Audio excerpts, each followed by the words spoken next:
এটা ছিল এই রমজানের প্রথম ইফতার ভিডিও, যেটা করেছিলাম আমি আমার কলিগদের সাথে। আমাদের হসপিটাল কর্তৃপক্ষ প্রতিদিনই ইফতার প্রোভাইড করে। তো আমি প্রথমে শরবত আনতে চলে গিয়েছিলাম। আর প্রথমে বলে রাখা ভালো, আমাদের 6 জনের ডিউটি ছিল, তার মধ্যে আমরা 2 জন ইফতারে আনতে গিয়েছিলাম। আশা করি এটা নিয়ে কেউ জাজ করবেন না। আর এই যে ছোটো বাচ্চাদের সাথে ডিউটি পড়লে যা হয় আর কি। তো আমি শরবত এনে রাখলাম, আর তারপর ডালা নিয়ে যাচ্ছি, ইফতারি দিবে তাই। আর লিফটে উঠেই দেখি রিয়াদ ভাই বস্তার মধ্যে ঢুকেছিল, কেন ছিল কে জানে। তারপর ইফতারি নিতে চলে যাই, আর দেখতেছিলাম ওইখানে সবাইকে ইফতারি সার্ভ করতেছিল, আর আমি আমার ডালাটা দিয়ে দিই। তো আমাদেরকে সুন্দর করে ইফতারি দিয়ে দিয়েছিল, আর ইফতারিতে অনেক কিছুই ছিল।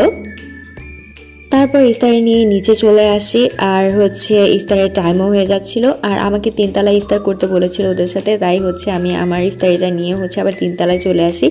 আর তো শরবতও ছিল, তারপর আমরা সবাই ইফতারি করি।